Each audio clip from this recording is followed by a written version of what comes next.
Thank you very much for listening to this week's talk on the Sedra of Chukas, and we're dedicating our learning to the safe and speedy release of all of the hostages in Gaza and the safety and success of all of the soldiers in the IDF as they continue their heroic mission to defend and protect the people of Israel and the land of Israel.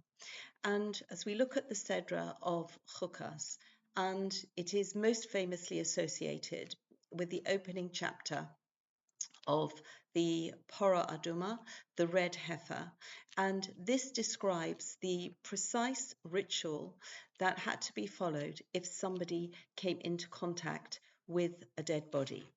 And the concept and the ritual itself is something that perhaps people might feel that in today's world, at the moment we don't have a Bet HaMikdash. This is a ritual that we are not going to be performing until we have, may come speedily in our days, a Bet HaMikdash.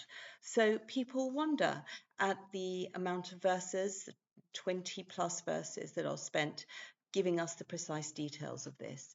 And I have to say, as I prepare and learn and look at the contents of the Sedra within the backdrop of the events that we are experiencing today, I find such resonance and relevance. And it is even clearer when you're talking about something that on the face of it seems to be so far away from our lives today, yet actually is imparting so many vital messages, speaking to us what we need to hear right in this moment.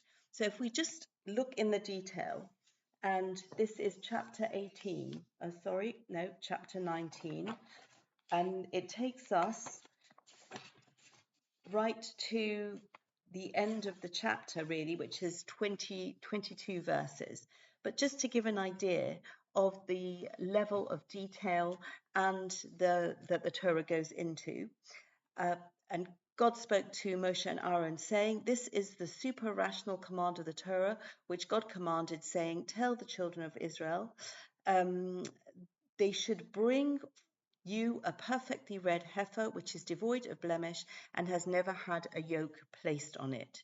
You should give it to Eleazar the priest. He should take it outside, and a non-priest may slaughter it in his presence. Eleazar the priest should take some of its blood with his finger, so that he faces towards the front of the tent of meeting, and sprinkle it 7 times. The cow should then be burned in his presence. Its hide, its flesh, its blood, and its dung should be burned. The priest should take a piece of cedar wood, hyssop, and crimson wool, and cast them into the burning cow. The priest should immerse his garments and wash his body in mikveh water. The priest will remain impure until the evening, and then he may enter the camp. The one who burns the cow should immerse his clothes in water and ritually purify his body in water, and then he will remain ritually pure until the evening. A ritually pure person should gather the cow's ashes, divide them into 3 portions. He should leave 1 portion in the temple for the priests working there, place 1 outside the camp in a ritually pure place, and the 3rd should be placed just outside the wall of the temple courtyard as a reminder for the congregation of the children of Israel. The ashes are to be added to the sprinkling water, which is used for ritual purification.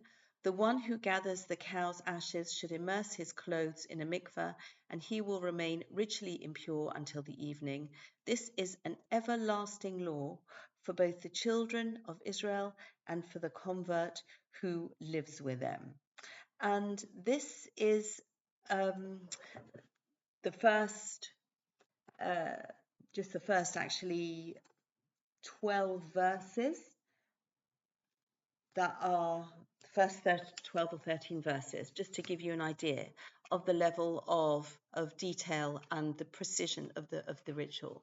And the purification process for somebody who came into contact with a dead body, which is considered the principal source of tumah, of impurity translated, probably inadequately. It is the only sort of tumah that requires both the mikveh, immersion in a mikveh, which is containing water, mayim chaim as it's called, living water, and also the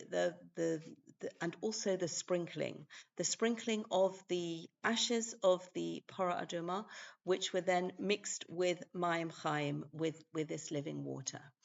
And so another fascinating fact that we need to internalize is that this law was actually given in the second year after the Jewish people had left Egypt, been taken out of Egypt by Hashem. And the rest of the events that we read about in this week's Sedra, which include the actual passing of Miriam Hanaviah, Miriam the prophetess, and Aaron HaKohen, and the information that Moshe Rabbeinu too would pass before the entry of the people into the land of Israel.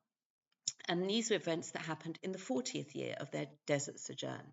So if we're asking what is the relevance, what is the special relevance of us today of refamiliarizing ourselves with the precise detail of the Parah Adumah, we could actually ask an even more immediate question as how comes in the same Sedra that occurs in the 40th year, we are actually learning a halacha that we learnt in 38 and a half years previously in the second year of the desert sojourn. And I think that we can find this incredible relevance and ability to deal because the Sedra opens with Zos Chukas HaTorah, and this is the quintessential statute law that doesn't have a supra-rational law that doesn't have something that we can readily comprehend. So this is the law of the Torah, but the question is asked, why doesn't it say Zos Chukas HaPorah? This is the law of the red heifer. And in that very broad definition, we are being taught a lesson that, first of all, that all of the mitzvahs of the Torah, those that perhaps we understand, those that may have similar types of laws in other legal systems, those that any kind of functioning society, prohibitions against stealing and murder would have, all of these laws, we need to observe them on the same level of doing it for the sake of keeping Hashem's word that we apply when we are looking at this ritual of the Parah Adumah that defies logic, that makes the pure impure and makes the impure pure. It's a suspension of logic and rational reasoning. And so we need to apply that level of submission and surrender when we are performing mitzvahs that we do understand, or we think we understand. And so we are, in this way, using it as a paradigm of the chukah of the Torah.